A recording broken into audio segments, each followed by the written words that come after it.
Good morning, friend. Good morning, friend.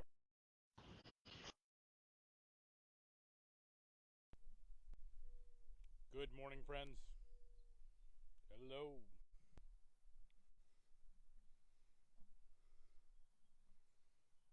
How are you this morning? Pray you are well.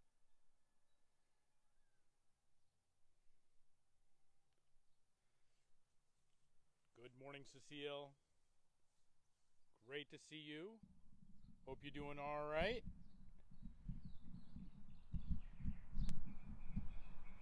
Good morning, Karen. Great to see you. Glad you're well. At least I certainly pray that you are. Hope there's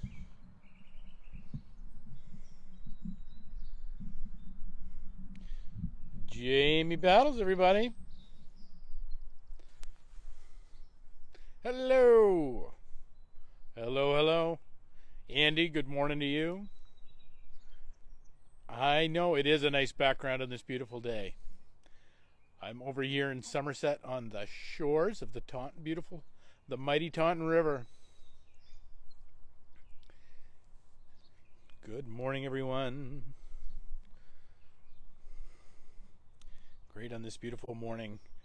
That is it.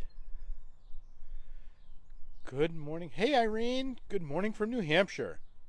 Are you at a fort? No, I am not. I am down on just at one of the little parks down here in Somerset, looking back across at North Fall River. Good morning, John. Andy, good morning to you. Great day. It is. It is. Good morning, everyone. Hope you're doing well. I pray you are great.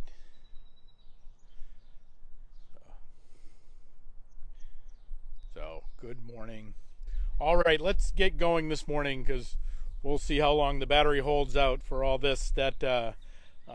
My hope for you on this, the 13th day of April, on this Thursday at 11:11, is that you may know beauty.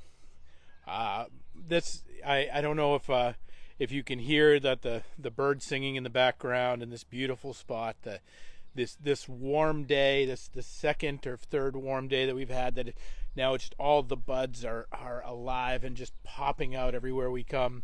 That down here on the river behind me, you can see hopefully the different shades of green that are finding their way into the world, that are just exploding into being. And I wanted to I just today's very simple, but I think is perhaps the most powerful thing that we can remember as an encouragement in our days. And it's this. This comes from Dostoevsky, and I say it every time that I'm at one of our organ concerts. We began our organ concert series at church probably about a year and a half ago or so, and I try to say this every month for every concert, and it's this. It comes again from the great Russian Saint Dostoevsky. He says that beauty will save the world. It seems trite. It seems how could possibly beauty be a tonic or an antidote to the bomb, or to a bayonet, or to a person, in the midst of violence, or the midst of the brokenness of the world, the brutality of poverty. How is it even possible? How is it even possible that beauty has anything to do with any of that? And I would submit to you that actually those are that beauty itself, that the pursuit of beauty in your life, the desire for beauty in your life, the desire to bring about the beautiful in the course of your days, is actually the direct attack against the person who would pick up the bayonet, the person who would the demon that dwells within us that would have us destroy, or would have us break, or would have us dwell in loneliness, or would have us dwell in despair. All of that at its heart is broken by beauty. And why is this? It's because just like the natural world, on this beautiful day, I've been kind of waiting for a day like this to be able to talk about this, because I think it only works when the birds, it not only works, but it is best presented with these beautiful greens behind us and these incredible blues that fade into this gorgeous cloudless sky with all of the wonders of creation. That in the midst of this, in the midst of its beauty, in the midst of the wonders of creation that are in it, it is all quite beautiful.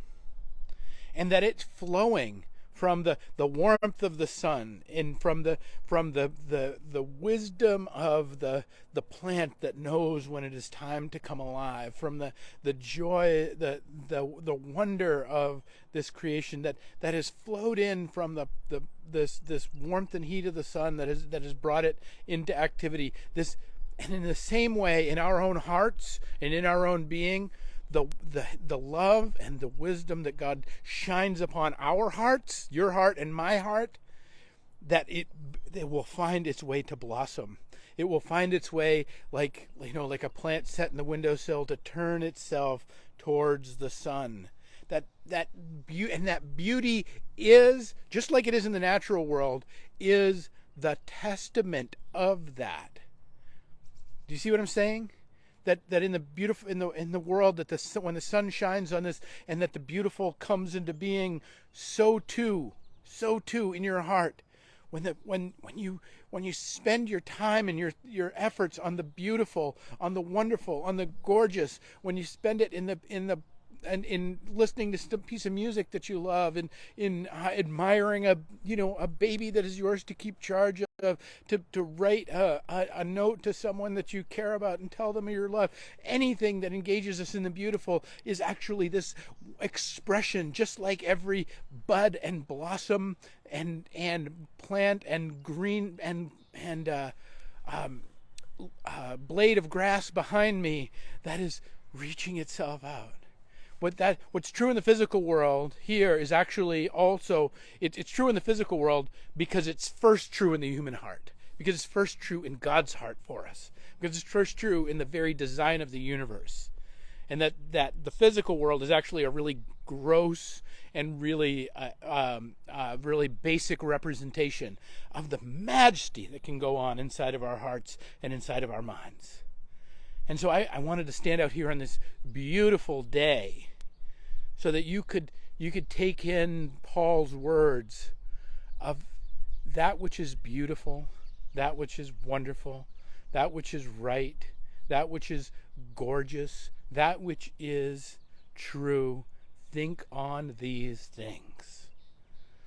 Thinking on these things allows God's light and illumination and new ways of thinking, God's love for us to take root, to find a shoot, to bring up a blossom, to bring itself into the being in the same way this creation is. If you're struggling with something these days, and friends, there are things to struggle with.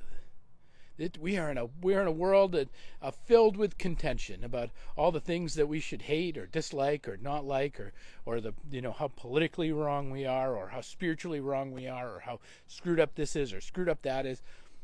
There's no end to it. And I think it's in some ways just the devil's great trick to just pull our eyes away from that which is beautiful. There are those who will tell you.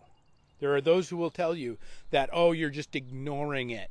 Like you really need to get in there and fix, ignoring the worries of the world, just ignoring the poverty of the world so that you can just feel good about yourself. Don't listen to that. Because here's the thing. The beauty that will take that. When you can, if you're struggling and you give yourself over to beauty, you let yourself listen to a beautiful song. You let yourself be loved by somebody who cares about you. You get yourself in that place. When you do that, that is the greening of your soul. But it's not the fruit yet. God will place time for fruit. There'll be a place where you're going to be called to do something about the world, where you're going to be called. But that all flows out of the abundance that is within you. If you're doing that, coming out of a place of scarcity, coming out of a place of I can't keep my own life together, I can't keep my own soul together, I can't keep my own mind together, I don't understand what I'm doing, but I just got to go do something in the world because I feel guilty, or I feel bad, or nothing's working, or whatever, whatever. That's no better. That's no better than just giving into it all together. Friends, the great invitation is to let God green our souls with his love. Let God green our minds with the new ways that we might be.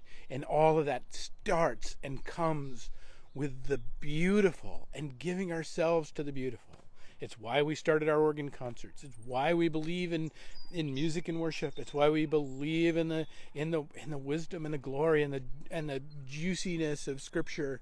Because at first and in large and at its core, it's beautiful.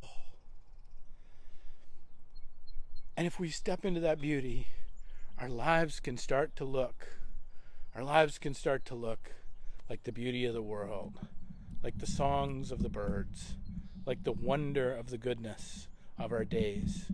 Our lives can begin to look that filled with the beautiful. And as they are filled with the beautiful, those little green patches will begin to have blossoms, and those blossoms will begin to bear fruit, and that fruit will go out, will call you to go do things and create things in the world that will be the healing of the world. But that is the place from which all things flow. When Dostoevsky says, beauty will save the world, it is not a throwaway. It is actually the most powerful thing that we can engage in, because from it, just as from the sun itself flows the beauty of the green grass and the blues of the river and the greens of the trees beyond and the wonders of the gorgeousness of the sky, from all of that flows into our being. It is a symbol, and a sign and a pattern of the flowing of God's grace and God's love and God's goodness into our lives too. And yes, there'll be fruit to bear one day. Yes, there'll be blossoms to tend. Yes, but right now, if you find yourselves in a hole, in a struggle, in a worry, in a I wonder what's going to happen with this kind of moment, just give yourself over to a little beauty and let it do its work. Let it dig its roots into your heart, so that great and beautiful green things might come, and that the abundance of God's life for us, a life filled with all the good gifts that God would give us, and a life filled with abundance and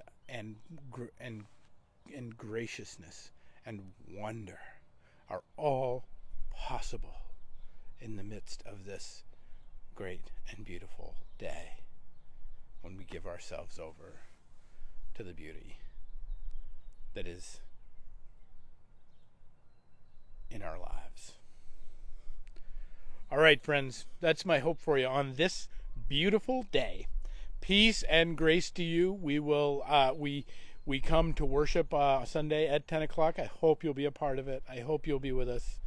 Jessica, welcome this morning. John, glad you're here. Andy, glad you're part of this. Irene, always a joy to see you. Karen, so glad you're here. Cecile, everyone, peace and grace to you. I hope you have these beautiful days ahead, that you allow that beauty to touch your very soul, and that in it, God's love and God's grace might find a home. All right, friends, come and worship with us Sunday if you can. But if you can't, we'll pick it up next week with another 11:11. Peace and grace to you, my friends.